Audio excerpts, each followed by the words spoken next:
para comunicarme con el magistrado. Entonces, a continuación, vamos a ver a quién vamos a tener esta tarde con nosotros.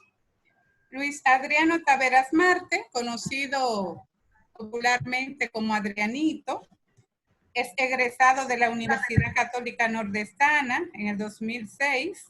Se graduó magna cum laude. Es especialista en Derecho Procesal Civil en el CURNA en el 2010 y de redacción expositiva y argumentativa de las decisiones judiciales en la Escuela Nacional de la Judicatura en el año 2013. Recibió título de magíster también en Derecho Inmobiliario en el año 2018. Es docente de la Escuela Nacional de la Judicatura en el área fundamental y docente en la UAS en el CURNA. Recibió el Premio Provincial de la Juventud en el año 2012-2013. Es egresado del programa de formación de aspirante a jueces de paz en el año 2011. Es juez de paz, se inició sus labores como juez en el Factor en el año 2011 al año 2014. Posteriormente fue a Nagua y fungió como juez de paz desde el año 2014 al año 2016. Actualmente, nuestro conferencista del día de hoy es el magistrado juez del Tribunal de Tierras de Jurisdicción Original del Distrito Judicial de María Trinidad Sánchez. Y con ustedes tenemos al magistrado Adriano Taveras, nuestro conferencista de esta tarde. Un aplauso virtual para él. Bueno, Adriano, es tuyo el escenario. Bueno, lo primero que debo decir es que con la forma como la que me han presentado, yo voy a pedir disculpas anticipadas porque no quiero poner las expectativas muy altas. Y me dijeron, el que más sabe, el que puede, y yo, espérese, vámonos despacio. Primero hay que ir desmitificando algunas cosas y si hay algún tipo de labor que tengo que hacer a mí me encanta empezar con sinceridad. Y la primera cosa que debo aclarar es que la foto que está en el cartel promocional en donde yo estoy es una foto de archivo. Esa foto es de antes de la pandemia. Evidentemente que luego del COVID mucho ha sucedido y me veo de esta manera. Entonces, lo segundo es que este es un tema un poco complejo trabajarlo. En estas actuales circunstancias en las que estamos viviendo, porque me imagino que a ustedes como maestrantes les interesa trabajar el tema del derecho constitucional, trabajar argumentación jurídica, pero con la situación presente del coronavirus, el COVID-19, la importancia práctica de la argumentación cae en lo que tiene que ver hasta dónde en momentos como estos la argumentación tiene relevancia. Porque no sé si ustedes se den cuenta de la situación actual en la que estamos viviendo. La situación actual en la que estamos viviendo, nosotros no solamente estamos poniendo en cuestionamiento fundamentos jurídicos, estamos poniendo en cuestionamiento cuestiones de Estado. No sé si esa parte se puede entender en su plenitud, si se puede. Pregunta, ¿se está viendo la pantalla en la que se está proyectando ahora mismo?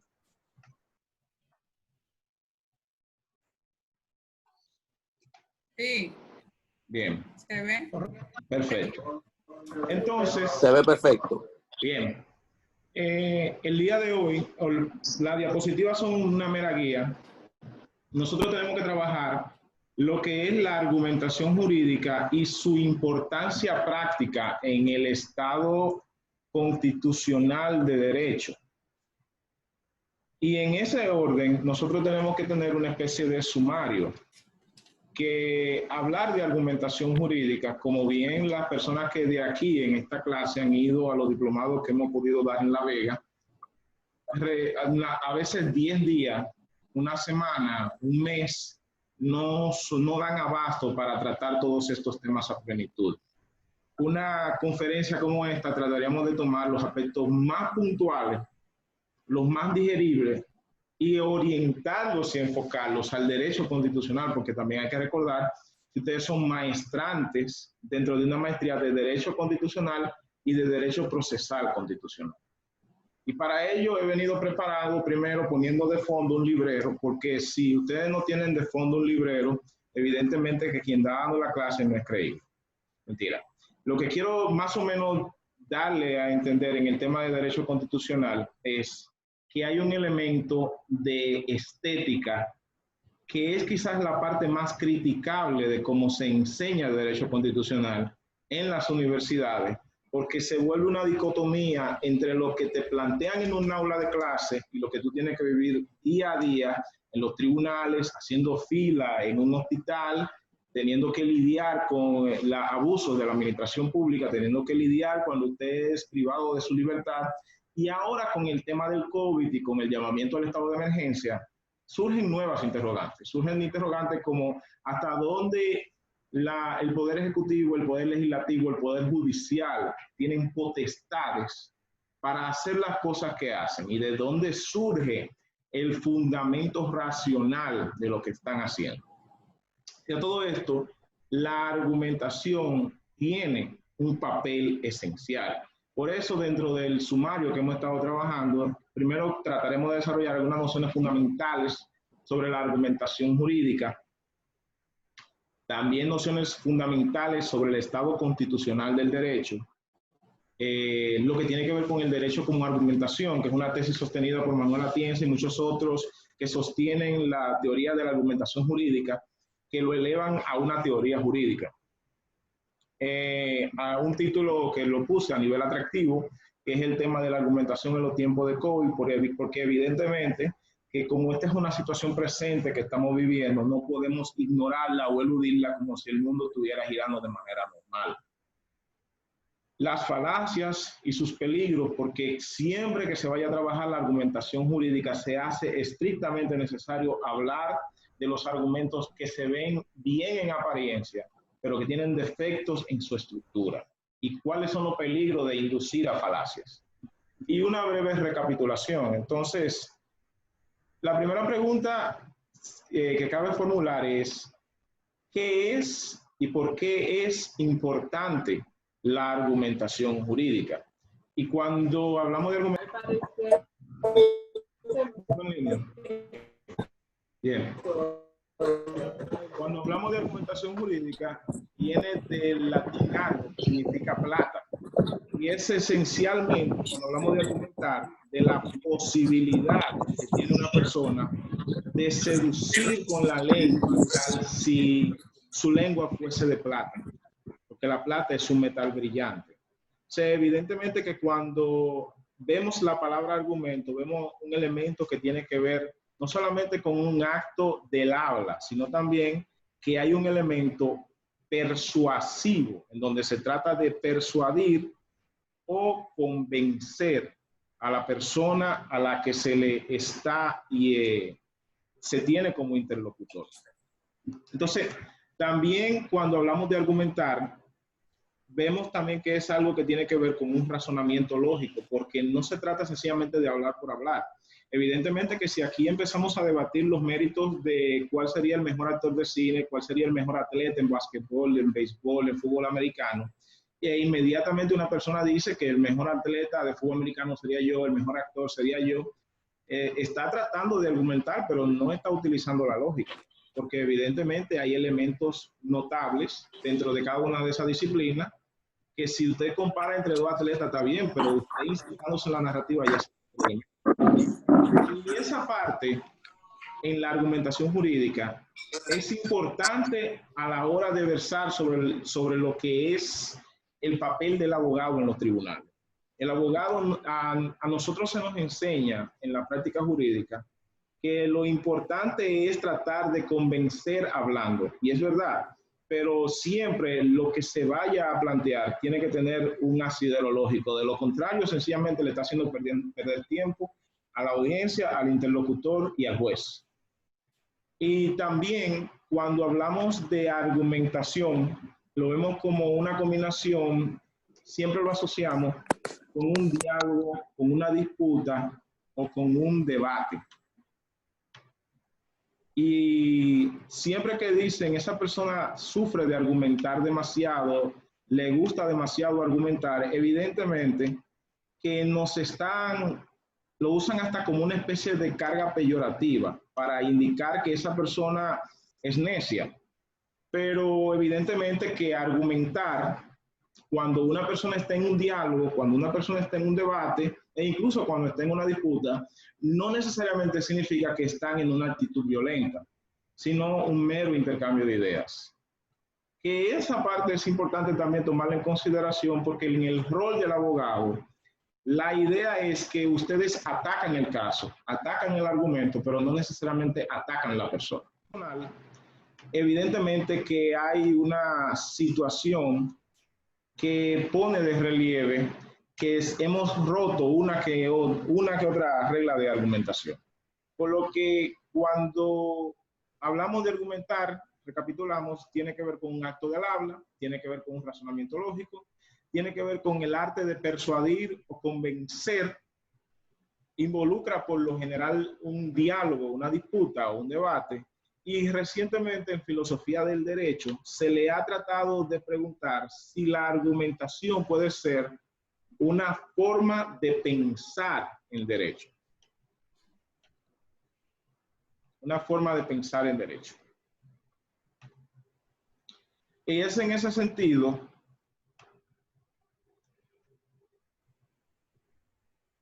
que se hace la pregunta de que a qué se debe que la argumentación jurídica haya pasado en estos tiempos a tener un carácter central en nuestra cultura. En primer orden, una de las razones que se exponen es una... Adriano, permiso. Hay que revisar que se está cortando la de usted. No sé si a todos le pasa lo mismo o solo la mía. Ok, se está cortando. Se está cortando mucho el audio, sí, casi no se escucha, se va. Sí, hay problema en la conexión. Correcto. En una parte muy importante. Correctamente. Si pudiera moverse del lado, magistrado. Bueno, vamos a ver. Y si quiere puedo ver las presentaciones y tu conferencia. No, no hay problema.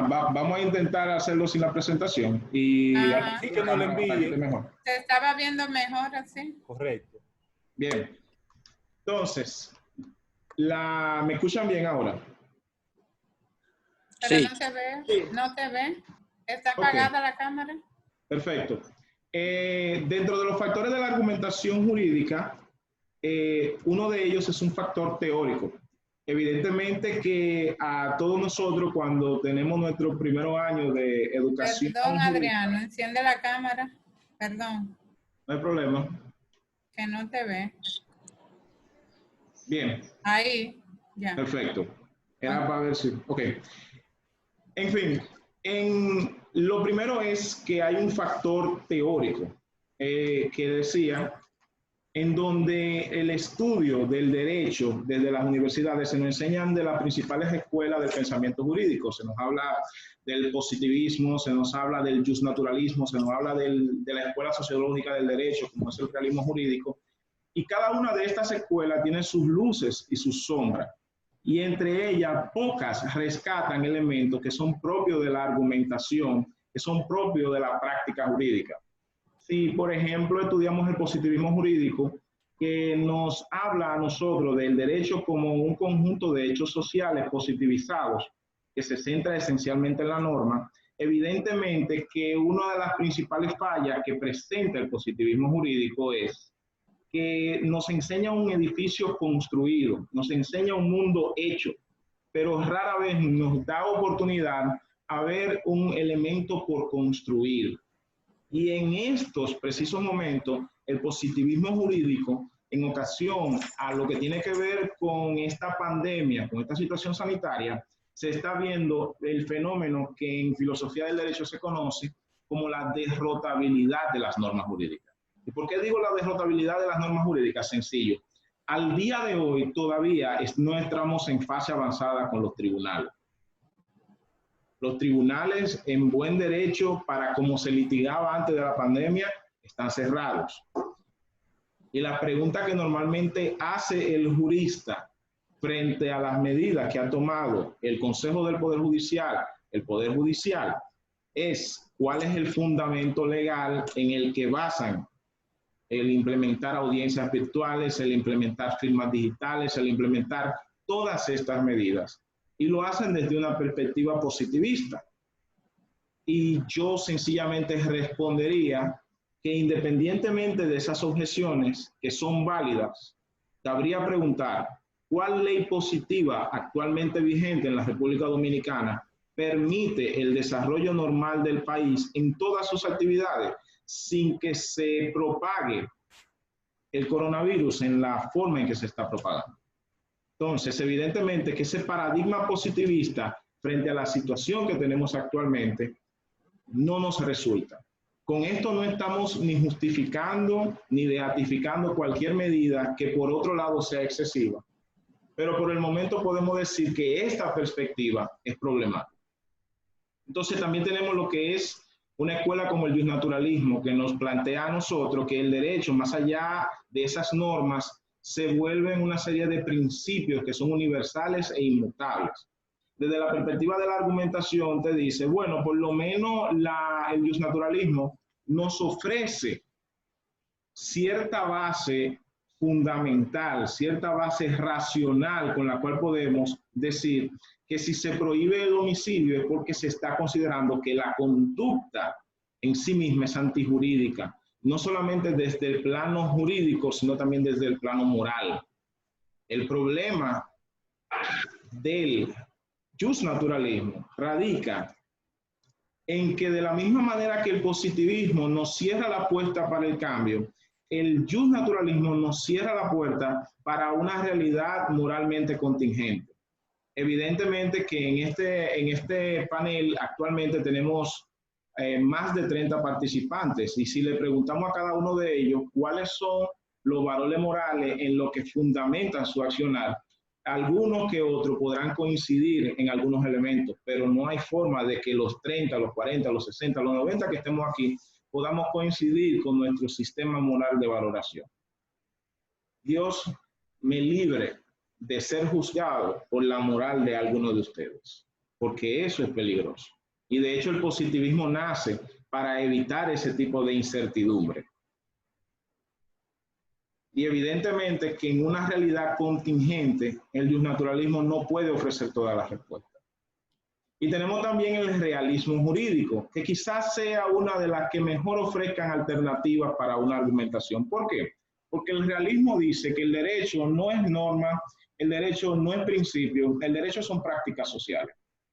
Para usted saber lo que es derecho, no se ande buscando lo que dice el código, no ande consultando su moral, consulte más bien qué hacen los jueces diariamente.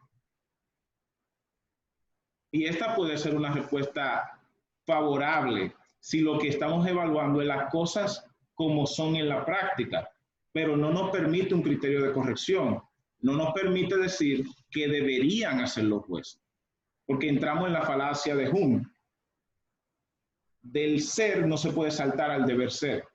De una conducta que se es, no se puede saltar a una conducta de vida. Y eso en la práctica de los tribunales se ve constantemente. Cuando uno es oficinista y llega a un tribunal o uno es oficinista y llega a una oficina de abogado y pregunta ¿por qué hacen X, Y o Z cosa? Y sencillamente le dicen, eso se ha hecho así desde siempre. No hay una curva en la cual uno pueda determinar cuál conducta es correcta o cuál es incorrecta. El único criterio de corrección que ofrece el realismo jurídico es que las sentencias no te las revoquen en apelación, lo cual lamentablemente no es un criterio racionalmente válido. Sobre todo si ustedes analizan principios como el de la independencia judicial y el principio de legalidad también. En ese sentido, la argumentación jurídica entiende que se debe buscar un mejor fenómeno, una mejor esencia para definir las preguntas esenciales del derecho. Otro factor, además del factor teórico, son los factores prácticos. Evidentemente que, volviendo y retomando el realismo jurídico, algo muy salvable de esta corriente es precisamente el hecho de que le da relevancia a la práctica jurídica. La trae por los moños a los libros de texto que debe aprender todo jurista. Evidentemente que muchos de nosotros que estudiamos y que no nos dieron la suficiente base de cómo es el derecho en la práctica, estamos en desventaja frente a otros que estudiando derecho tuvieron la oportunidad de acercarse a una oficina de abogado o acercarse a un tribunal para ver cómo son las cosas. Y evidentemente que en esa parte es un aspecto salvable del realismo jurídico para lo que tiene que ver con la argumentación. ¿Y por qué es esto? Porque con esta visión sociológica del derecho se nos permite en tiempo real tener la capacidad de discernir hasta dónde lo que está escrito en una norma realmente se está implementando en un tribunal. Hace poco, una persona cuestionaba la virtualidad porque una de las disposiciones de la Ley 821 dice que todas las sentencias deben ser rubricadas y foliadas. Eso es un texto de la Ley 821 que personalmente, confieso, desconocía. Lo hacíamos por práctica en un tribunal, pero desconocía. Pero también insistí en una cosa, que en el tiempo que duré siendo oficinista en un tribunal de justicia, jamás folié una sentencia.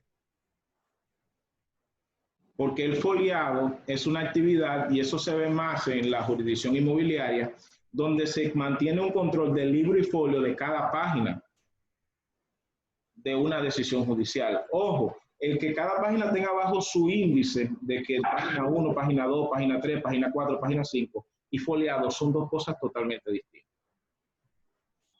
Y ahí se ve una dicotomía entre lo que plantea la ley por un lado y lo que hacen en la práctica los tribunales por otro lado.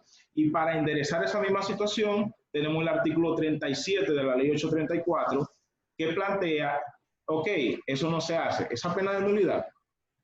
Y se vuelve una situación que hasta cierto punto revela que no siempre porque algo esté en una norma jurídica está vigente en la práctica jurídica dominicana. Otro elemento de importancia en la argumentación jurídica es lo que tiene que ver con el cambio de los sistemas jurídicos. Es decir, lo que a ustedes como estudiantes de Derecho Constitucional probablemente le han dado hasta el cansancio, que es el paso del Estado legal al Estado constitucional del derecho. La argumentación jurídica, lo primero que aporta en esa etapa, y eso lo vamos a ver más adelante, es la capacidad de cuestionar las normas jurídicas. Por lo general, el paradigma del Estado legal del derecho es que la panacea es la ley. La ley vino a salvar muchas cosas y evidentemente que cuando se dice que un juez es boca de la ley, como lo decía Montesquieu, se estaba indicando algo muy positivo. Eso tiene su contexto histórico, porque antes es algo muy positivo, pero ahora se quiere satanizar como algo muy negativo. Le puedo decir algo en mi condición de juez. Cuando yo caiga preso, espero que nunca suceda, pero eso puede suceder como a cualquiera de nosotros. Le pido a Dios un juez legalista.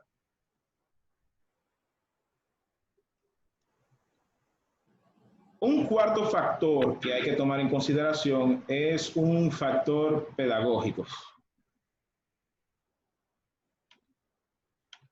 Estoy teniendo problemas con la conexión, Saturnina. La prendo ahora la cámara, me disculpa. De acuerdo. Bien, un factor pedagógico. El factor pedagógico tiene que ver, como hemos señalado anteriormente, con la forma en cómo nos enseñaban clases.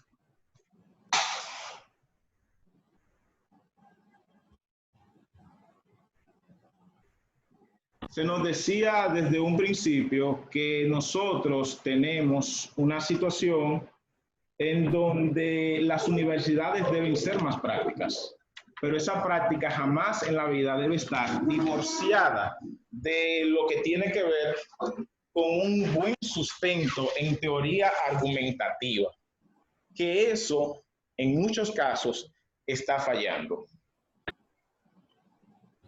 Y es en ese sentido que finalmente la argumentación jurídica tiene importancia en lo que tiene que ver con el factor político. ¿Y por qué señalamos el factor político? Bueno, porque evidentemente cuando estamos en una situación donde la persona tiene, donde tenemos una sociedad plural, una sociedad globalizada y un mundo donde más se pide que se nos dé razones para cada actitud política, el tema de la motivación no es exclusivo del foro judicial. Al día de hoy nosotros estamos explorando elementos como el estado de emergencia y cuando piden 45 días, piden 25 días, piden 15 días, establecen toque de queda a cierta hora, nos están pidiendo, entre otras cosas, razones a estos políticos para que nos justifiquen el porqué de estas situaciones. Y evidentemente que en esas condiciones no basta la legitimidad que han obtenido estos políticos por haber llegado por el voto popular o haber sido designados por personas que llegaron por el voto popular. Cuando hablamos de cómo la argumentación jurídica influye en el factor político, estamos diciendo, entre otras cosas, que hasta los políticos, no importando el hecho de que han sido legitimados por el voto popular, tienen que justificar sus decisiones en base a argumentos razonables. Y es entonces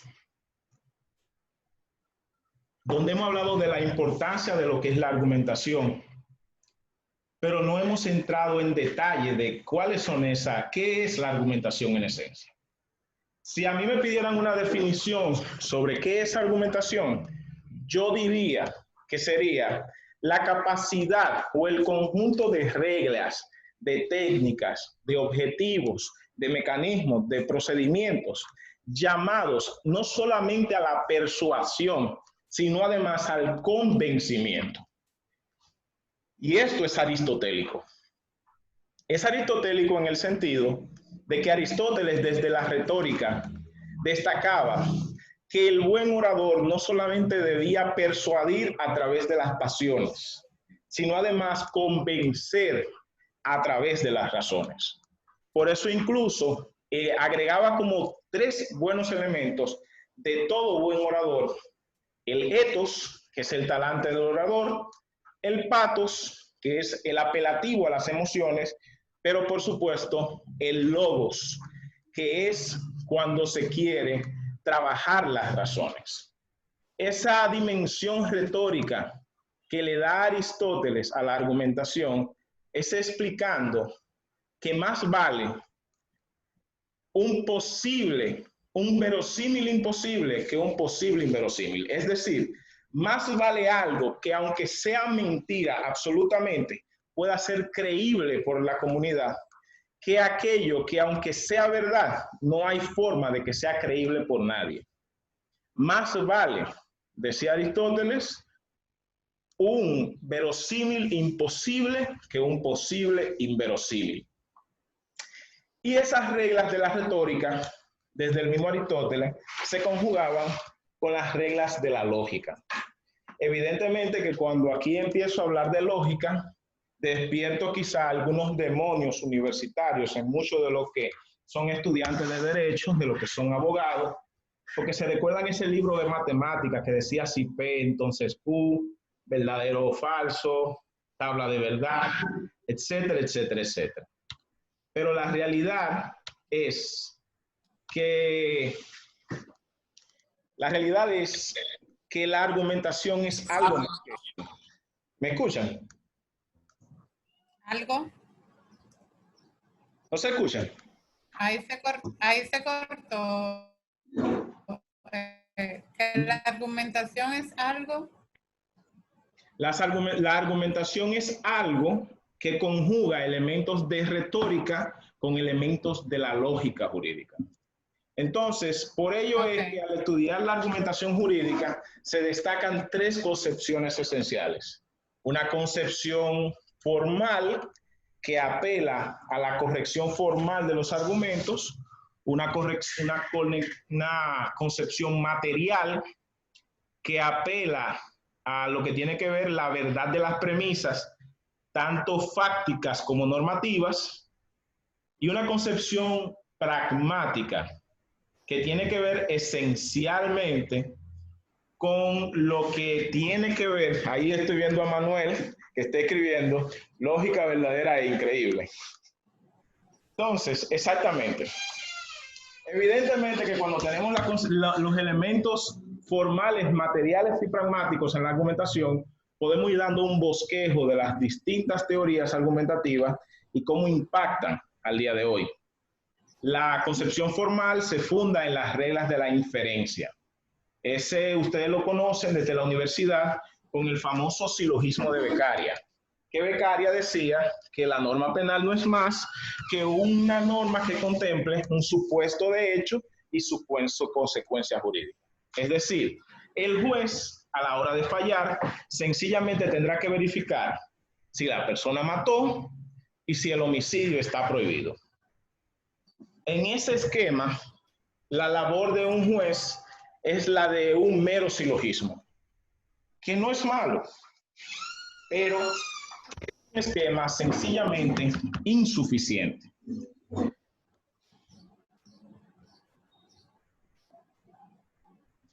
¿Por qué es insuficiente? Porque lo que ofrece esa pena esquemas de argumentación. Ofrece la posibilidad quizá de corregir la estructura formal del razonamiento, pero no así la estructura racional del razonamiento, no así la estructura material del razonamiento. Podemos corregir un salto dentro del paso lógico, pero no así si realmente se hizo una verdadera estudio de los hechos o si se hizo una verdadera interpretación de las normas jurídicas. En ese tenor entran en juego otras concepciones, como son la tópica a cargo de Theodor Fiebig, la nueva retórica a cargo de Perelman, la lógica informal de Stephen Toulmin, la teoría integradora de la argumentación jurídica de Neil McCormick y las reglas del discurso racional de Robert Alexi. Vamos a ir viendo brevemente alguna de estas, si nos resulta posible. ¿Se está pudiendo ver? Sí, se ve. Ok.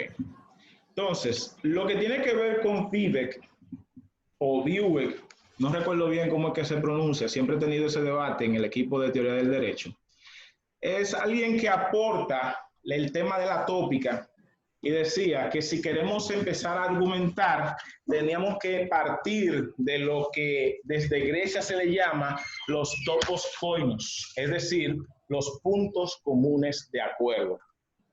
Y en la medida en la que las partes que se integran en un debate, en una pugna argumentativa, van a debatir, lo primero que tienen que establecer es con cuáles cosas están de acuerdo.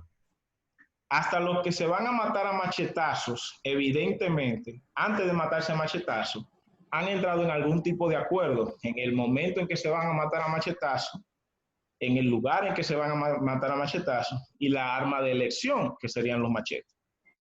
Aún en ese ejemplo tan brutal, hay puntos de acuerdo. Así que en un menor grado puede afirmarse entonces que los litigantes en un tribunal, al momento de comparecer ante un juez, podrán tener discusiones sobre varios puntos fácticos y normativos de la demanda, pero jamás tendrán una discusión en cuanto a todos los puntos de la demanda. Evidentemente, si están ante el mismo juez litigando, por lo menos en cuanto a la competencia están de acuerdo, en principio. Si están litigando dentro de un tribunal de tierra y ambos están concluyendo en la fase de fondo, ambos están de acuerdo que están en la fase de fondo. Y así sucesivamente. Si están ante debatiendo la rescisión o la ejecución de un contrato y uno dice que sí incumplió y el otro dice que no incumplió, podrán tener discusiones sobre la ejecución del contrato, pero no están poniendo en discusión el hecho de que el contrato existió. Entonces, el enfoque de Fiebig, de Buick, como ustedes lo quieran pronunciar, es sencillamente que previo a cualquier tipo de debate se debe tener presente a priori cuáles elementos son puntos comunes entre todos los argumentantes. Para no seguir con ese autor, pasamos entonces con Perelman.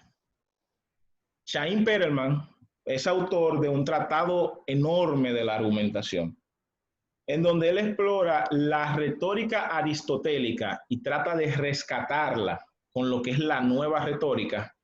Y en esa obra, él destaca la posibilidad de elaborar un discurso que apele a lo que es un auditorio universal.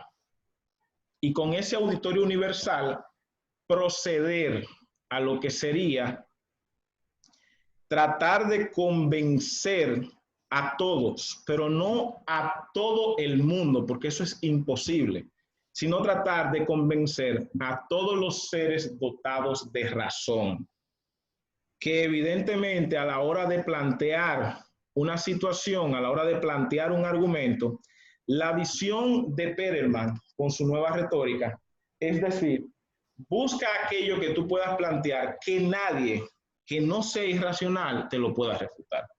Porque evidentemente que si entramos a cualquier foro en internet, encontraremos que por más que debatamos algo tan sencillo como el hecho de que la Tierra no es plana, sino que es redonda, que el Sol es el centro del universo y no la Tierra, siempre, aunque sea de 1 millón de personas, aparecerá uno que hasta por ganas de contradecir, va a decir lo contrario. Ahí incluso Aristóteles dice que quien refuta los hechos no vale la pena discutir con esa persona. De ahí pasamos entonces a lo que tiene que ver con Stephen Toulmin, que plantea un esquema de lógica informal, rescatando quizás un poco la lógica aristotélica con elementos no deductivos. Con ellos no vamos a entrar mucho, ni tampoco con McCormick, que tiene lo que es una teoría integradora de la argumentación jurídica. Pero está también Robert Alexy, que plantea reglas básicas sobre el discurso racional. Evidentemente que cuando mencionamos a Robert Alexy, automáticamente pensamos en la teoría de la ponderación, utilizada constantemente en sentencias del Tribunal Constitucional, donde se aplican los principios de idoneidad, de necesidad y de proporcionalidad en sentido estricto. Pero McCormick también aporta una serie de reglas para el discurso racional que permiten, que habilitan implementar la argumentación jurídica desde una perspectiva procedimental. Entonces, en esencia, cuando hablamos de argumentación, decíamos que no se trata solamente de vencer al adversario en un debate. Es una actividad puesta a la orden para la mejor resolución de los conflictos, tanto en el derecho como en otros campos del saber. En estos tiempos no basta fundamentar una decisión en base al argumento de autoridad. Se hace necesario dar razones explícitas que permitan justificar una posición determinada. Y que por más viejo que sea un dogma, por más consenso que exista respecto de la forma en que la ley deba ser interpretada y aplicada, se hace siempre necesario escuchar las posiciones disidentes, ya que el derecho vive en constante cambio. En esencia, cuando hablamos de argumentación jurídica, no solamente debemos verlo como el arte de la litigación, porque quizás, como la mayoría de ustedes como maestrantes, sean abogados en ejercicio, quieran verlo como una estrategia ganadora para un proceso. Evidentemente que una gran parte de la argumentación trabaja con el tema de influir en la conducta del destinatario para persuadirlo. Pero si queremos llevarlo como una práctica jurídica seria, no se trata de ganar un caso, se trata de ganar todos los casos. Porque evidentemente que usted como abogado puede estar en una postura que le convenga un argumento específico, pero ese puede perjudicarle en casos futuros. La argumentación viene como una ciencia que trabaja no solo el aspecto de la litigación en torno al abogado, en torno al técnico del derecho, trabaja lo que es la práctica judicial en específico. Trata de enfocar cuál es la razón práctica utilizada por los operadores del sistema, que bien pueden ser jueces, o bien pueden ser miembros de la administración pública, o bien pueden ser legisladores, o bien pueden ser miembros del Ejecutivo, en cuanto a medidas que afecten a todos y a todas. Y en esencia, lo que plantea la argumentación jurídica, después de toda esta jerga aburrida respecto de lo que dicen muchos otros juristas, es sencillamente que si tú me vas a imponer algo, no me lo imponga con el argumento de autoridad, impónmelo con la autoridad de la razón. Y es así como hay un elemento que se conjuga en la argumentación jurídica con lo que tiene que ver con el Estado constitucional de derecho. Y es donde uno tiene que preguntar necesariamente si República Dominicana es un Estado constitucional de derecho. Si nos guiamos por el texto constitucional, todos vamos a responder que sí, indudablemente. República Dominicana tiene una constitución. En la constitución, en su artículo 74, habla de su supremacía. Lo decía anteriormente en el artículo 6. Reconoce derechos fundamentales, plantea garantías. O sea, si nos vamos a una concepción puramente literal, la respuesta a esa pregunta es un rotundo sí. Sin embargo, como la argumentación a nosotros nos demanda tener una actitud crítica de lo que está planteado en las normas y de lo que está planteado en la práctica, se hace necesario hacer un estudio introspectivo de lo que es el Estado constitucional de derecho. El primer paso por donde tenemos que ir es el Estado de Derecho como punto de partida. Antes de que pasemos al Estado legal de derecho, existía lo que era el Estado premoderno, donde una autoridad puede ser monárquica, eclesiástica o incluso presidencial, entiende que por el mero argumento de autoridad se impone sobre todos los hombres. Como ahora recuerdo, bueno, no puedo recordarlo porque fue en la Francia antes de la Revolución Francesa, Luis XIV decía, l'état c'est moi, que el Estado soy yo. Con esta frase él pretendía significar que poco era importante de lo que se establecieran de normas e instituciones en Francia. Lo más importante era su voluntad. La mayor fuente de legitimidad de lo que cualquiera hiciera es que lo hiciera bajo orden, concesión o mandato de Luis XIV. Y como Luis XIV, muchos otros monarcas en la historia de la evolución humana. Es así como mucho de lo que se critica del Estado legal de derecho realmente vino a ser un rescate a una situación de monarquía y de arbitrariedad. Porque cuando se hablaba del imperio de la ley, se hablaba de la idea de una democracia, vivir un gobierno no de hombres, que fue el eslogan con el que se pudo vender de que lo mejor para todos y para todas es vivir en un Estado. ¿Y por qué? Sencillo. Porque desde el momento en que se erige la ley como supremo soberano de un Estado y no un ser humano, se crea un parámetro de igualdad. Un parámetro de igualdad que puede perfectamente ser implementado en cualquier Estado, siempre y cuando se cumplan con los presupuestos de las democracias, por lo menos de la democracia clásica, no necesariamente de una democracia deliberativa. ¿Cuál fue el problema que ocurre en el Estado legal de derecho? Y es un problema latente todavía en nuestras sociedades, que cuando anterior al Estado legal, en el Estado premoderno, la arbitrariedad venía de manos de una persona que se imponía su voluntad a través de otros, eso se mutó a un parlamento que era la persona encargada de dictar leyes y leyes que eran arbitrarias. Y en esas condiciones se tenía una de las mayores dificultades. Cuando se creía que se había luchado para erradicar el absolutismo monárquico, habíamos convertido del legislador un dictador.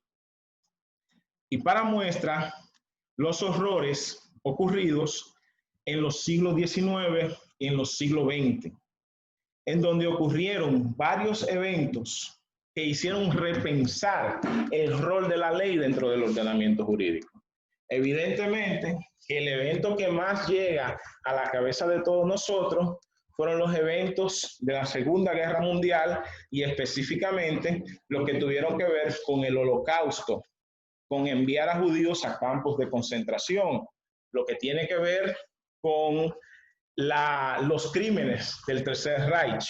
Pero como estos muchos otros, lo que pasa fue que esos crímenes fueron tan horrendos, tan severos, y con la cerecita en el helado de que todo se hizo al amparo y bajo el patrocinio de la ley, hizo repensar.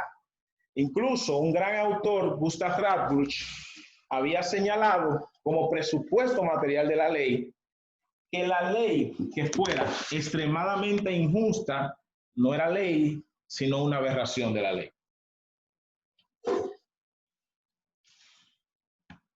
Fue así entonces como en la segunda mitad del siglo XX se habló de un renacimiento de los derechos humanos.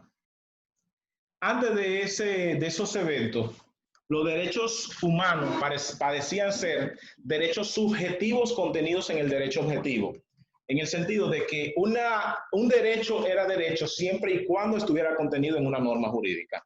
Hoy por hoy, el paradigma del derecho constitucional exige que repensemos, que hagamos una reingeniería de esta filosofía, en donde lo que hace verdaderamente fundamental un derecho no es su positivación, no es el que esté formulado formalmente en un tratado o en una constitución, sino el contenido moral intangible detrás de ese derecho. Evidentemente que ya en esas circunstancias, las propias leyes se le agrega un elemento adicional de validez, porque la validez como fenómeno jurídico sencillamente se centraba en un elemento formal. Ahora no solo basta ese elemento formal, sino además un contenido que debe ajustarse a exigencias constitucionales modernas. Por ello, aunque nuestra Constitución no plantee que el derecho a la vida es inviolable, debemos considerar que un derecho fundamental a la vida, que un derecho a la igualdad, que el desarrollo de la personalidad, que la dignidad de la persona, que la prohibición de tortura, la prohibición de maltrato, son elementos que, aunque no estén positivizados en una constitución, deben ser tutelados por cualquier Estado que se considere constitucional de derecho, porque se trata de una exigencia en base a esos derechos fundamentales. Claro, existe un paradigma en cuanto a esa situación, y es que evidentemente, si no hay un elemento positivo para esa constitución, tenemos un choque.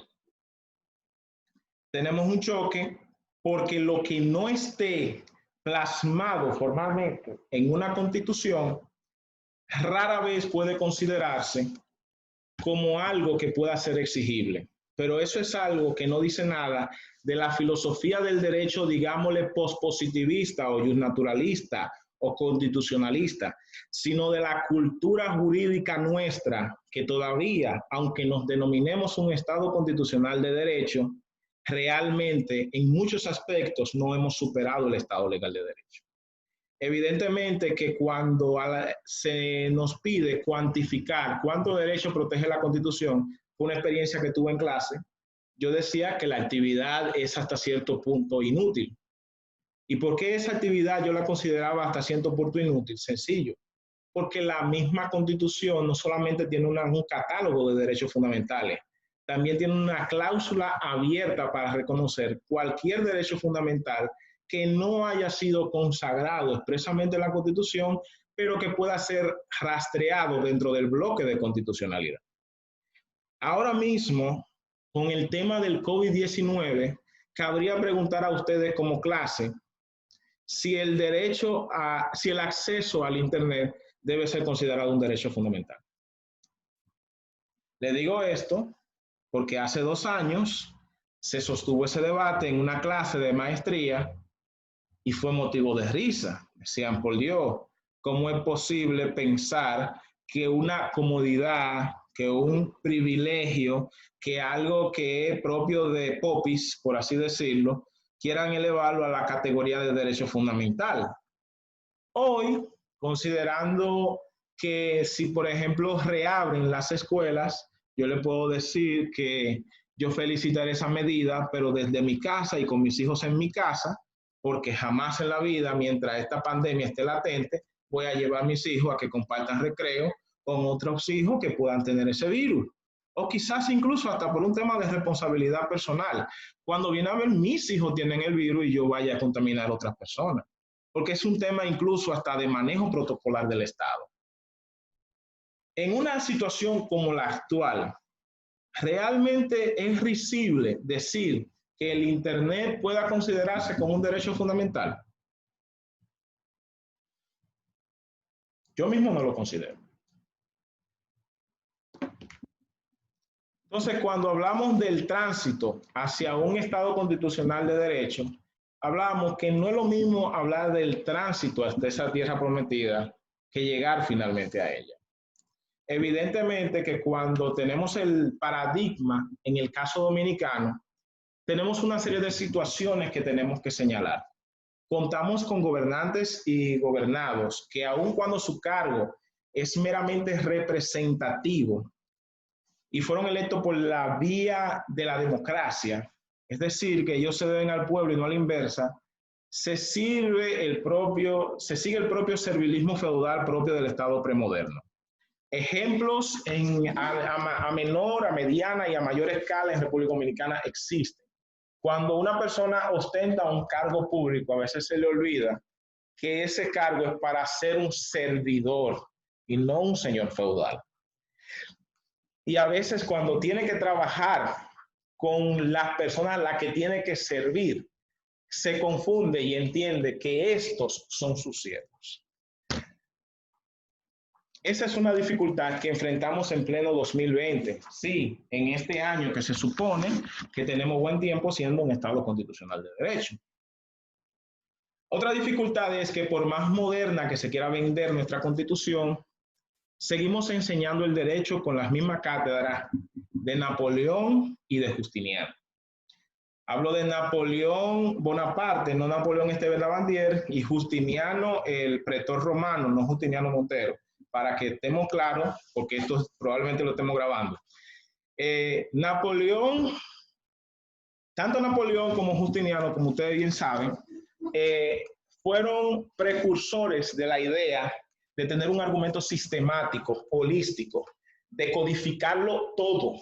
Decían, si hacemos una recogida para FONI 1 y cada una de las leyes sueltas, cada una de las resoluciones sueltas que hayan en el medio, las recopilamos y hacemos una labor súper legislativa, uber legislativa. Hello, ¿me escuchan? Sí. Ok. Por más que haga una labor súper legislativa, evidentemente, jamás se puede abarcar todo. Una de las principales fracasos, tanto de Napoleón como de Justiniano, es que desde que hicieron estos códigos, inmediatamente tuvieron que buscar normas complementarias, porque el derecho vive en constante cambio. Y del Estado constitucional del derecho, cabe recordar que desde la primera constitución del 1844 en República Dominicana, se reconoce la supremacía constitucional. Se reconoce el control difuso y el control concentrado. Se reconocían derechos y deberes de los ciudadanos y se reconocían garantías constitucionales. La podemos buscar, pero créanme, Lo que yo trato de especificarle es que a pesar de todas las modificaciones constitucionales, la esencia, por lo menos en papel, se ha mantenido. Y si han tenido que repetir esa misma postalitas en 37, 38 modificaciones constitucionales, lo único que tenemos que concluir es que lo que nos queda como Estado constitucional del derecho, si no redimensionamos, si no reorientamos la forma en cómo ejercemos el derecho, como abogados, como jueces y como ciudadanos, lo que nos queda es sencillamente una retórica vacía, carente de valores y carente del compromiso efectivo para hacer valer siquiera esa primera constitución de 1844. Entonces, evidentemente que desde esa situación podemos explorar que estamos literalmente en un Estado constitucional del derecho, pero en la práctica estamos en tránsito hacia él. Y me refiero en tránsito sabiendo que hemos hecho muchas paradas, hemos hecho muchas desviaciones y muchas de las cosas a veces se siente que son como el paso del cangrejo, que damos un paso hacia adelante y 3 pasos hacia atrás. Incluso el tema de la instauración de un tribunal constitucional plantea que pudo haber sido un logro en cuanto a crear un órgano extrapoder que pueda supervigilar cada uno de los poderes del Estado. Pero en la práctica se vuelve problemático si los propios jueces del Tribunal Constitucional no entienden que el artículo 184 de la Constitución, más que un poder, es un compromiso, porque cada una de esas decisiones, de sus decisiones, ata a los poderes públicos del Estado. Imagínense entonces que el Tribunal Constitucional se vea compuesto por Luis XIV, por 9 versiones de Luis XIV que decía, el Estado soy yo. Volvemos al Estado premoderno, pero adornado con sentencia del Tribunal Constitucional. Y esa es una de las principales dificultades que enfrentamos cuando tratamos de tema de derecho constitucional. Aquí yo tengo que hacer una pequeña confesión. Personalmente no soy fanático de la clase de derecho constitucional, porque no soy fanático de la estética. No soy fanático de la idea de que al momento en que nosotros estamos trabajando con prácticas, con situaciones que se viven en tiempo real en la ciudadanía, basta y sobra con lo que uno pueda leer en la Constitución si ese texto constitucional no lo llevamos como práctica viva y vigente en la sociedad. Pero la práctica constitucional, lo que cada uno de ustedes están haciendo en su maestría, que me imagino que han tenido mejores docentes que yo para explicarles estos temas que son extremadamente aburridos, les puedo decir que no se trata de lo que uno predica en un aula de clase, sino de lo que uno hace en funciones. Y es por ello entonces que ese elemento de argumentación entra dentro del constitucionalismo. ¿Cómo entra? Bueno, el primer paradigma que tenemos que romper es evidentemente que el derecho no solamente se compone de reglas, es decir, de normas jurídicas concretas. También se compone de mandatos de optimización, que sería el caso de los principios. Que los principios, en palabras de Robert Alexy, son valores que tienen forma jurídica, pero contenido moral. Los principios vienen a ser el mayor contrabando que hay de justnaturalismo en el derecho positivo actual. ¿Por qué? Porque reconocer la existencia de los principios nos permite revalorizar todos y cada uno de los casos. No solamente en cuanto a lo que manifiesta la legislación, sino además a qué es lo correcto desde una premisa valorativa o principialista. Al día de hoy tenemos una situación en donde evaluamos la posibilidad de reabrir tribunales. Evaluamos la posibilidad de celebrar audiencias virtuales.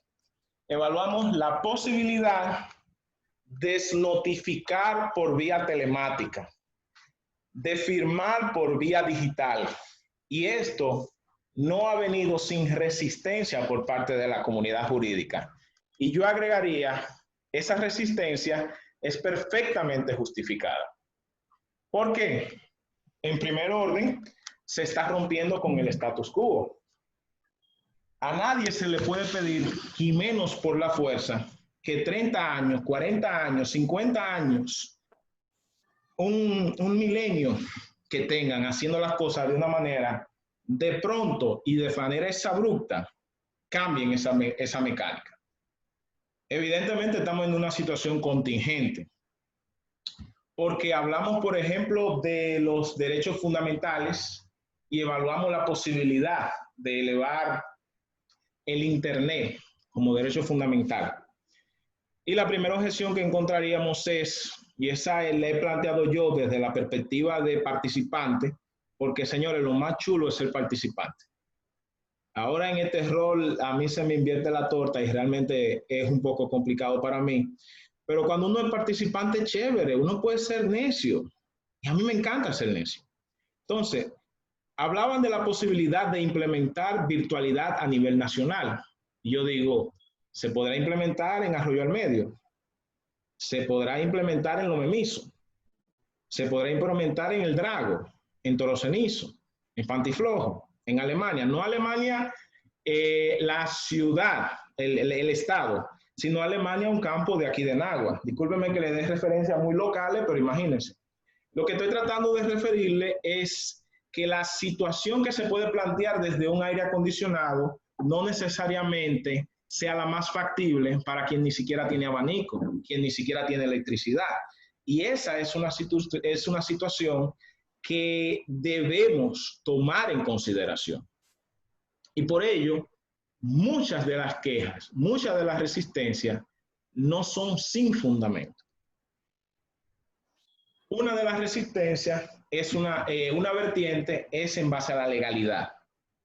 Otra vertiente es en base a la razonabilidad. Y aquí, elementos como la argumentación son importantes, porque entra en juego algo muy chulo que plantean autores como Robert Alexis, que es el principio de proporcionalidad.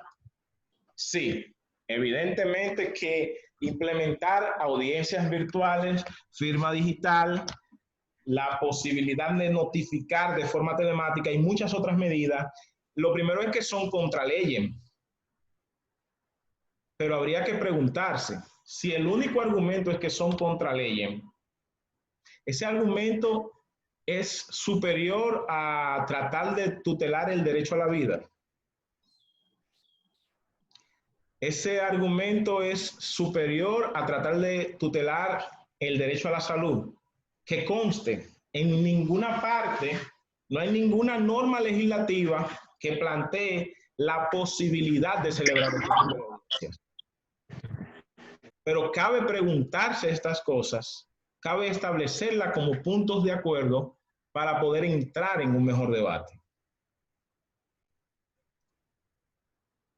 Desde el momento en que tenemos la capacidad de cuestionar, por lo menos a título temporal y provisional, las circunstancias en las que estamos y podamos cuestionar exactamente las normas jurídicas vigentes, las cuestionamos con argumentos históricos, con argumentos sistemáticos, con argumentos teleológicos.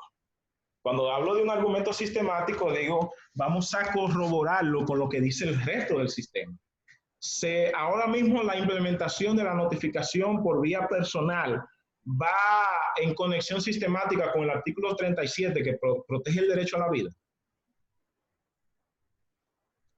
Ahora mismo, en esta circunstancia, ¿no sería mejor buscar un enfoque intermedio?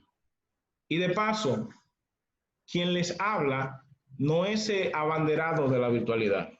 Personalmente soy una de las personas que desde que esto acabe, me gustaría que todo vuelva exactamente a como estaba desde el momento antes que vino la pandemia.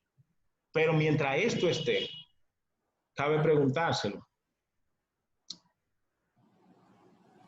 Y es verdad, ahora mismo ustedes me dirán, esta clase dejó de convertirse en una clase de argumentación jurídica y de derecho constitucional para hablar del COVID-19. Discúlpeme, señor.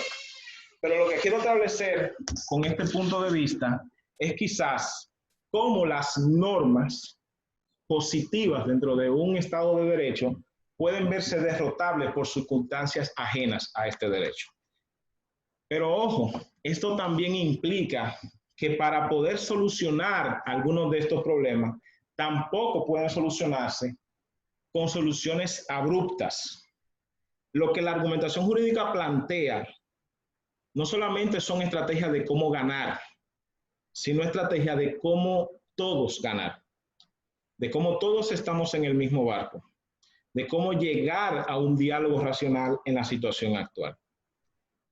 Puedo decirle, en base a todo lo que he trabajado el día de hoy, todo lo que hemos venido debatiendo, a mí realmente me fascina más la clase interactiva, donde tenga la posibilidad de interactuar con los participantes, porque la interacción en tiempo real de los participantes permite un enfoque más constructivo sobre este tipo de temas. Pero considerando la forma en cómo se tiene que implementar esta específica charla, yo sencillamente le pudiera decir a ustedes que en el tema de cómo justificar nuestras decisiones políticas y jurídicas viene muy de la mano no solamente de un argumento de autoridad, viene muy de la mano no solamente de lo que establezca la ley, de lo que establezca la Constitución, sino tomar en cuenta elementos principialistas y elementos sociológicos.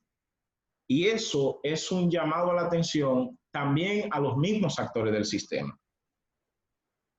Al día de hoy tenemos una situación en donde tenemos que respetar derechos constitucionales. Pero la pregunta es, ¿cómo lo hacemos? Si, por ejemplo, resulta un llamado de estado de emergencia, que le estamos poniendo ahora el escenario más drástico del otro lado, si el gobierno llama a un estado de emergencia, lo que implica en sentido general es que le suelten a la sociedad los perros de la guerra. Evidentemente que cuando se habla de un toque de queda a las 5 de la tarde, a las 6 de la tarde, a las 7 de la tarde, ya para las 6:59, a las 6:50, es el verdadero juidero. ¿Por qué? Porque inmediatamente tenemos que son la hora del toque de queda, podemos vernos reprimidos de nuestra libertad por efecto de no cumplir con esa norma sanitaria de ir a nuestras casas. Asimismo, si imponen cualquier tipo de multa por utilizar una mascarilla, que ese también sería un tema interesante para debatir, porque las multas no deben imponerse ni por decreto ni por resolución, sino por ley. Y no hay una ley que prohíba utilizar la mascarilla o que lo sancione por medio de una multa. Pero entonces la pregunta sería, ¿el estado de emergencia, por meramente ser estado de emergencia, permite justificar todo lo que pueda hacer la Policía Nacional con un ciudadano? Esta pregunta es interesante porque muchos, en atención a que es una situación sanitaria, justifican todas y cada una de las actitudes de la policía. Y sí, es verdad, ser policía en circunstancias como las actuales debe ser un doble trabajo. Pero eso no impide que aún ante una situación donde el estado normal de las cosas se vea en jaque, la proporcionalidad deba conservarse. Hemos visto videos, cada uno de nosotros, de cómo dentro del estado de emergencia algunos policías se pasaban de contento. También hemos visto videos de cómo la población se pasa de contento. Y evidentemente que estamos frente a una situación contingente en donde se demanda que quienes tengan la autoridad, quienes tengan la potestad, tengan la suficiente sobriedad para poder hacer un buen trabajo. Independientemente de las circunstancias excepcionales, la argumentación jurídica aporta al debate de que aún suspendidos derechos y garantías de manera constitucional, se tiene que respetar la dignidad. No se puede atentar contra la vida de una persona. Y esas son cosas que se oyen lindas en teoría, pero es difícil implementarlas en la práctica.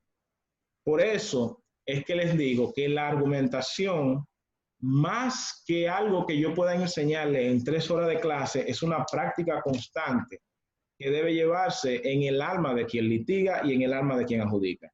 Si lo que plantea la Constitución, si lo que plantean los principios no es llevado a la práctica y en el corazón de las personas que trabajan en esto, entonces estamos en el mismo lugar del Estado premoderno, cuando Luis XIV llegó a decir, l'État c'est moi, que el Estado soy yo. Señores, por el momento he terminado. Muchas gracias.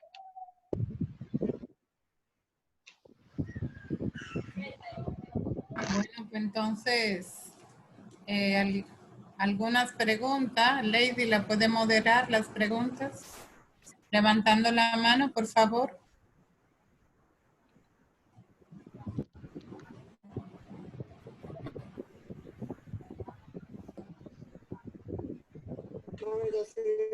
No se escucha, Lady. El audio. Ah, perdón. Decía que Alberlis tenía un listado e iba a revisar el chat por si han hecho alguna pregunta por ahí. Pero veo que Manuel tenía la mano levantada primero y puede ser que él empiece en lo que revisamos las demás cuestiones y las demás personas que levanten la mano. Manuel, a ver, tu micrófono y el escenario es tuyo. Sí, no, era felicitando al expositor por su disertación. Era solamente eso. No, Manuel, haz tu pregunta, deja tu coro. Claro, Manuel, haz tu pregunta. Deja eso, dale. Bueno, voy a hacer una pregunta que la puse en el chat. ¿Cuál es la fuente de la ley moral para corregir el derecho contenido en la Constitución si consideramos que más allá del derecho constitucional está la moral? Bueno, ahí tenemos, digamos, un debate demasiado fuerte, porque lo que, si no me equivoco, estás preguntando es si la Constitución puede ser considerada inconstitucional. ¿Por qué lo digo? Porque, por ejemplo, la Constitución desde el preámbulo habla del respeto de valores supremos y de principios fundamentales. Evidentemente que esa es una labor que para determinar si el contenido moral no contenido en la Constitución puede ser no solamente exigible, sino superior a la Constitución, dependerá bastante de la perspectiva desde la cual uno se encuentra. ¿Por qué digo desde la perspectiva? Bueno, porque desde una perspectiva positivista te puedo decir cerradamente no. La Constitución es ley suprema. Ahora bien, desde una perspectiva principialista, habría que ver cuándo un valor jurídico se ve rescatado por un precepto constitucional. Léase, no necesariamente una disposición expresamente señalada, sino lo que autores como Ronald Dworkin hablaban de principios implícitos. La idea de que la Constitución contiene una especie de mapa debajo de ella, en donde pueden rastrearse gran parte de los principios.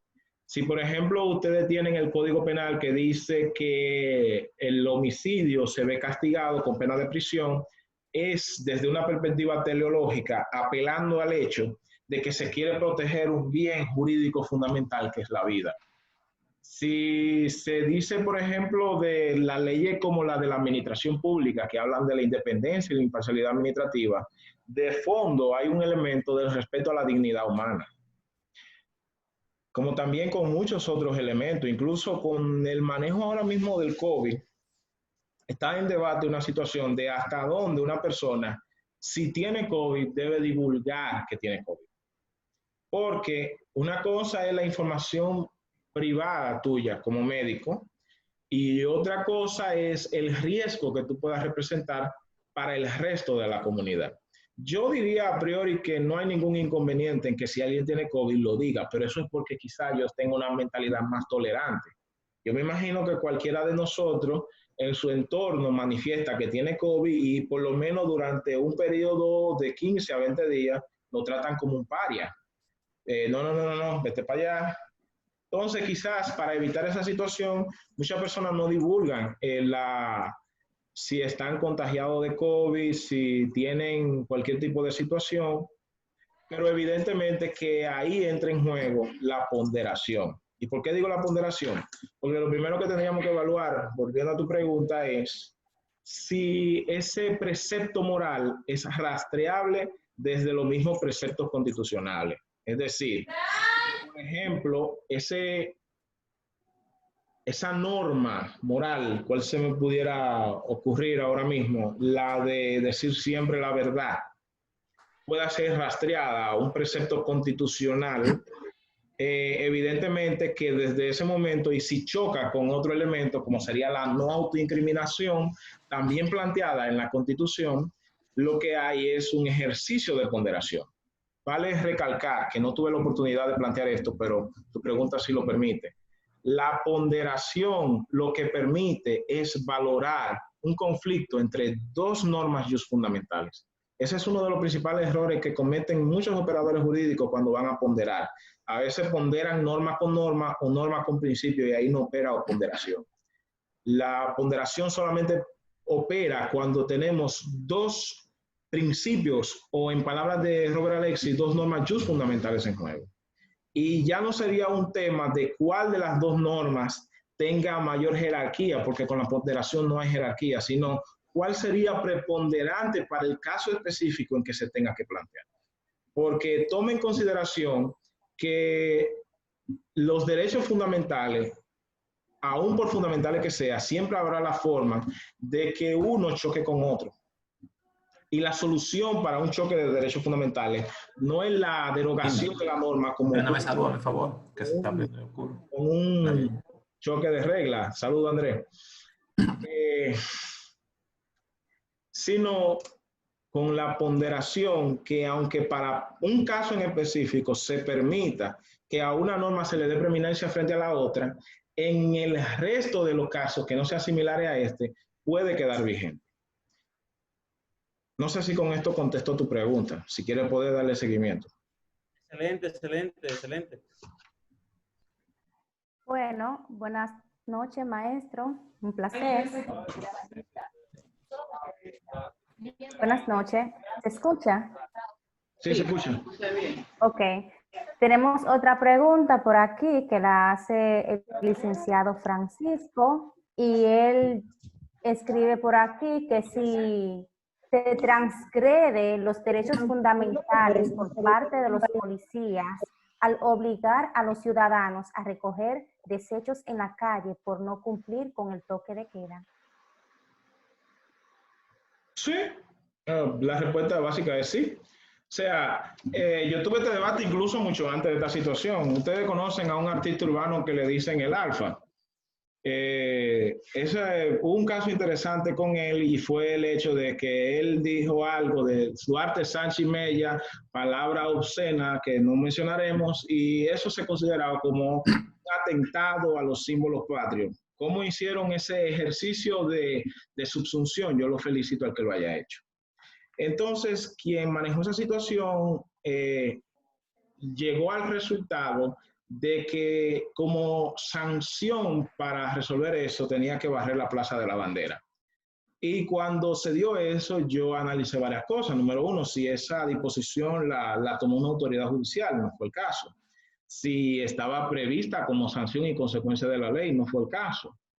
Pero fue aplaudido socialmente. Y con esto hay que ser muy cuidadoso, porque nosotros tenemos que saber distinguir, tener una correcta distinción entre una decisión democrática, una decisión popular y una decisión populista. Evidentemente que no siempre lo correcto ganará adeptos, pero apelar al populismo para hacer algo es peligroso. En cuanto a limpiar las playas, ¿qué le digo? Como ciudadano, a mí me da satisfacción a veces ver personas que por un lado estaban sumamente desafiantes del toque de queda y al otro día yo lo veo limpiando la playa. Pero, ¿cómo le diría? Es algo que confieso que uno es víctima de las circunstancias, porque uno ve eso y dice, honestamente, a mí yo no voy a derramar una lágrima por alguien que quiso desafiar abiertamente a la policía y como consecuencia de eso lo están poniendo a recoger la playa. Le pudo haber ido de peor, le pudieron haber dado 2 batazos. Pero la realidad es que independientemente de esto, desde una perspectiva puramente jurídica, es una sanción no contemplada en la legislación. Y al no ser una sanción contemplada en la legislación, tenemos un vacío. Por eso decía que la situación del COVID nos presenta algo grave en nuestras manos. ¿Y por qué? Porque no solamente se está cuestionando digamos, el fundamento jurídico, las normas jurídicas, se está cuestionando el sistema jurídico y se está cuestionando la misma teoría general del Estado. Porque evidentemente estamos sancionando en el sentido de darle el visto bueno a que una sanción no contemplada en una norma jurídica se implemente y que todo siga igual. Eso evidentemente es sumamente problemático, sumamente problemático. Puedo hacer una pregunta, aunque no es de... ¿Me escuchan? Antes, quiero saber si respondí la respuesta de la persona o si entiende que debe darle seguimiento.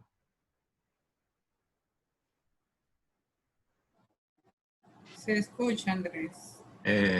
Francisco. Primero, ¿puedo tomar la palabra? Perdón, disculpe, Andrés.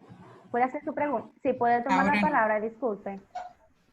Primero, saludar a Adriano y al gran que se ve bien. Y espero que también su familia, y sé que todo está bien porque no he oído noticias si no hubiese corrido. En cuanto a lo que tú dijiste, Adriano, del asunto del poder, aquí se hacen muchas cosas cuestionables. Yo recuerdo que un tiempo atrás, y no es porque estemos en tiempo de pandemia, sino que las autoridades muchas veces no amparan en la ley, sino en el poder. Yo recuerdo que fui invitado a la Universidad Nordestana y coincidió en ese día, se estaban implementando visitas a comercio, a centros de diversión, y estaban incautando la juca. Y un estudiante me preguntó, ¿la legalidad? No, eso es que una persona tenga una juca. Ahora, si la juca la persona la está utilizando con sustancia prohibida, ya de llevarse la juca por la sustancia, no por sí, no por la juca en sí. En cuanto a lo que tú dijiste, de que el positivismo jurídico nos enseña un edificio construido, pero no nos enseña cómo se construyó el edificio. Entonces la pregunta mía es, para ver cómo construir este edificio, ¿dónde debemos acudir? Esa es una muy buena pregunta. En cuanto al comentario inicial, yo personalmente me pasa lo mismo de la juca que con lo mismo que había preguntado el licenciado Francisco con la gente de lo de la playa, que yo tendré mi opinión personal negativa en cuanto al tema de la juca, pero creo que si cada quien, y quizás es el defecto del bionaturalismo, impone su criterio moral a los demás, la vida en sociedad sería insoportable. En cuanto a lo que tiene que ver con el edificio construido, déjame ver si puedo hacer mejor la analogía, porque aparentemente no se entendió. Decía que el positivismo jurídico te muestra un edificio construido. La argumentación jurídica te dice que el derecho no es un edificio construido, es una obra en constante construcción. O sea, ahí incluso tomo esto parafraseando quizás autores como Dworkin, que habla de que el juez debe ser un novelista en cadena, en el sentido de que debe ir interconectando las decisiones como si fuera una secuencia, como si a cada uno de nosotros nos buscaran para continuar capítulos del Chapulín Colorado, de Chespirito, de Game of Thrones, de lo que ustedes vean por televisión, si ven televisión, y que cada uno de nosotros se debe a ciertos niveles de fidelidad.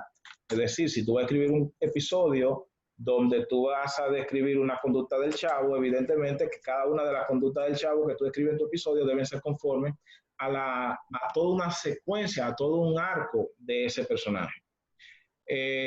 Llevándolo al plano jurídico, evidentemente que cuando estamos en una construcción, pues cuando hablamos del paso del Estado premoderno al Estado legal y del Estado legal al Estado constitucional, es refiriendo a cómo la sociedad vive en constante cambio. Pero también es refiriendo a que algunas veces esos cambios no solamente vienen de mano del foro legislativo.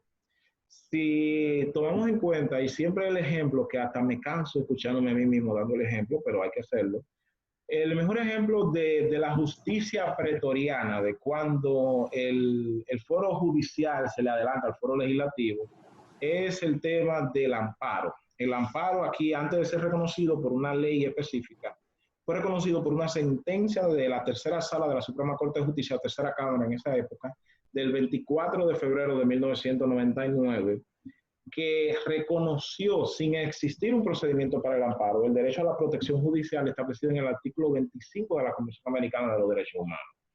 Y hizo esto sin que interviniera el legislador. Y hasta el día de hoy una decisión así es aplaudida. Y sin embargo, muchas otras decisiones dictadas quizá en iguales circunstancias no son igualmente aplaudidas. ¿Y por qué se da este fenómeno? Porque normalmente nosotros tratamos de evaluar los méritos racionales conforme a los cuales un órgano no legislativo se ve en la obligación, entre comillas, de legislar. Porque si vamos a legislar, porque hay que decirlo con su verdadero nombre, si vamos a legislar, tiene que ser por una necesidad imperiosa de la propia sociedad. En ese momento era la necesidad imperiosa de trazar un procedimiento que el legislador no se había molestado en crear, a pesar de que somos signatarios de esa convención desde los años 60, años 70, desde 1977. Entonces, evidentemente que estamos frente a circunstancias en donde para que el derecho vaya en constante construcción, no podemos exclusivamente asirnos de lo que haga el foro legislativo. Pero, ojo, en el momento en que tenemos que ir a una perspectiva metalegislativa, es decir, más allá de la legislación, la operación, opino yo, debe ser quirúrgica. Deben haber criterios de idoneidad, de necesidad y de proporcionalidad. Si legislamos por el mero arte de legislar, y aquí me llega a la mente incluso sentencia del Tribunal Constitucional, estamos creando lesiones permanentes al ordenamiento jurídico, porque estamos creando un precedente funesto, estamos abriendo puertas peligrosas para la práctica jurídica contemporánea, porque por ejemplo ustedes como abogados y nosotros como jueces, nos elevamos la seguridad jurídica como valor, no por un tema de sentirnos seguros, sino por un tema de que por lo menos tengan la certeza de que lo que vamos a dictar sea algo conforme al derecho. Y si reconocemos que el derecho son más que normas, sino principios, por lo menos el ejercicio para hacer una conversión, una adecuación del principio a una norma, tiene que ser un ejercicio racional y entendible, no algo arbitrario o caprichoso, que es totalmente peligroso a mi juicio. No sé si con eso respondo su pregunta, magistrado.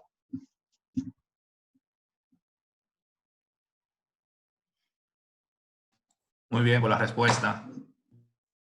Damián tiene la mano levantada. Dani. Hace un ratito. Sí. Buenas noches, magistrado, y los demás del foro.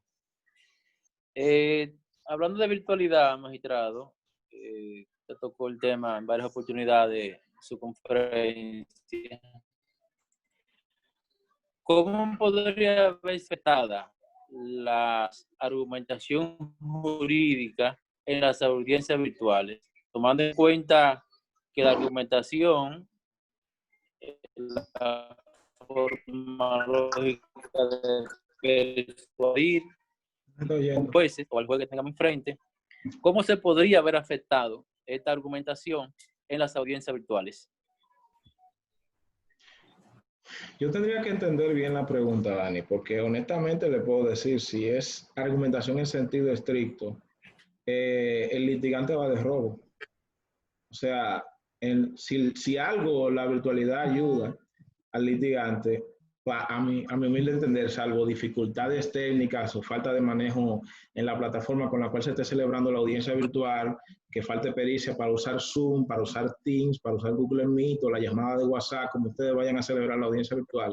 Honestamente, yo en eso soy muy democrático. El método para mí es lo menos importante, sino garantizar los principios propios del proceso, que a veces es problemático, que digamos en el área penal.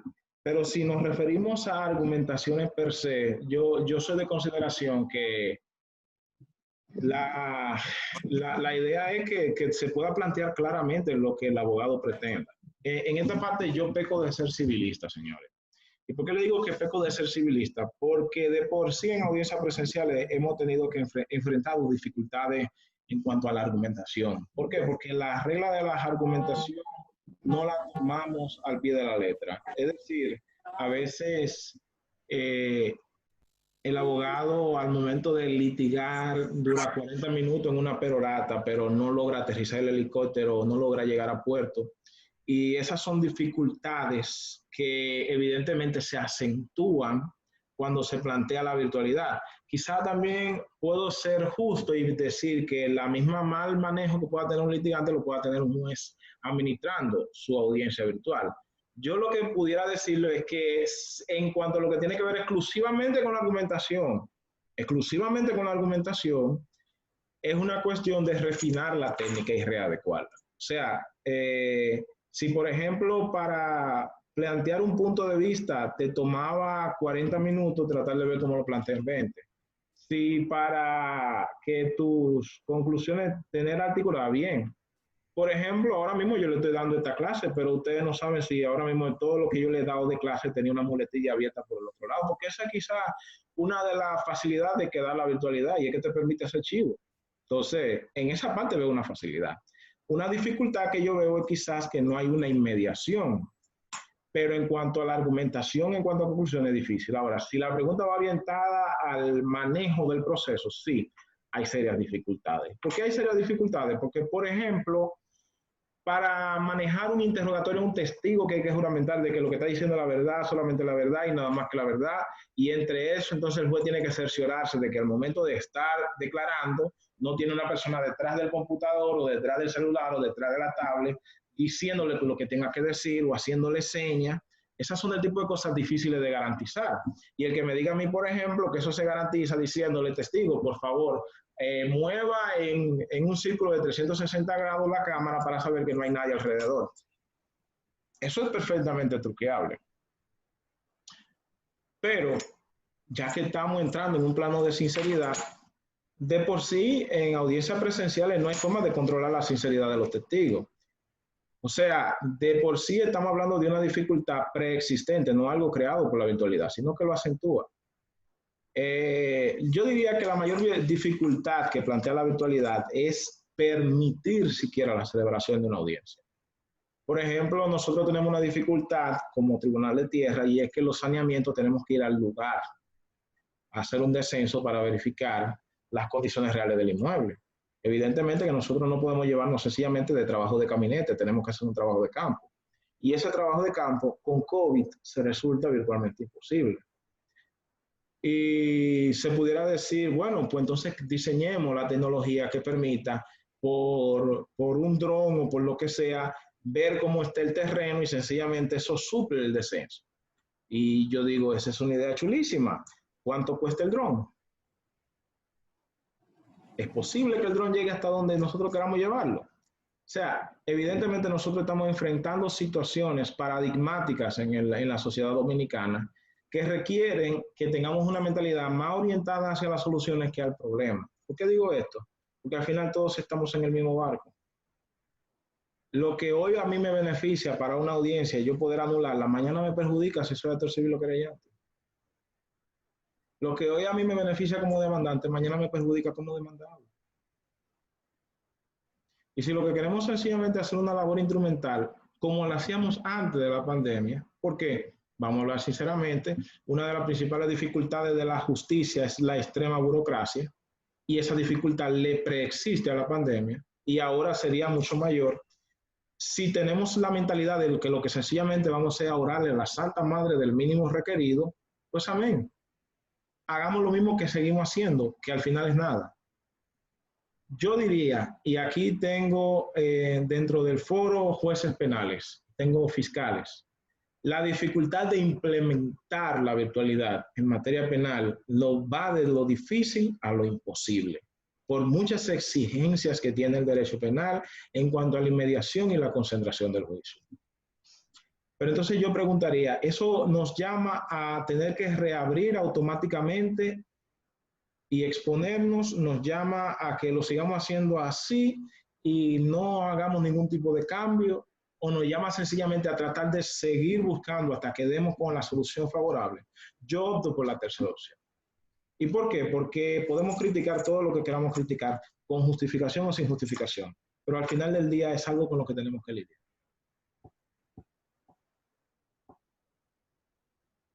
No sé si le pongo la pregunta. Gracias, gracias, magistrado. Sí, muchas gracias. ¿Hay alguien más que tenga alguna pregunta? Este es el momento, un aporte también, no tiene solo que preguntar.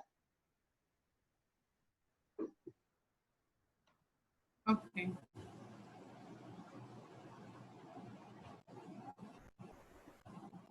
No más pregúntale. No veo en el chat y las manos no la veo levantada. Alberti, ¿tú tienes alguna más? Ok. Pues ya, porque también cuestión del tiempo, ya tenemos el tiempo casi ahí. Magistrado Adriano, acepte usted nuestras sinceras felicitaciones y agradecimiento por su excelente presentación y dominio del tema. Para mí he apreciado mucho el enfoque que ha podido usted hacer con relación a la situación sanitaria que vivimos hoy día y la argumentación, donde nos deja alguna tarea pendiente o algo positivo de que cuando encontremos todas las incógnitas que tenemos todos hoy día con la situación sanitaria que vivimos, cualquier pregunta sin respuesta que podemos formularnos en un momento determinado, si nos vamos a la argumentación, ahí podemos encontrar respuestas. En nombre de la Universidad Autónoma de Santo Domingo, recinto San Francisco de Macorís, y de la Maestría de Derecho Constitucional y Procesal Constitucional, le agradecemos el tiempo y el esfuerzo realizado con estos medios tecnológicos que ha podido tomar para compartir con nosotros su experiencia, sus pensamientos y su conocimiento. Para nosotros ha sido de gran placer compartir esta tarde con usted. Muchas gracias y buenas noches. A ustedes, señores, muchas gracias por la oportunidad. Disculpen el medio, en otro momento lo hacemos mejor. Pasen bueno. Saludos, saludos. Un abrazo. Muy bien. Buenas Buenas noches. noches. De igual forma, buenas noches para todos los participantes, los invitados especiales que tenemos.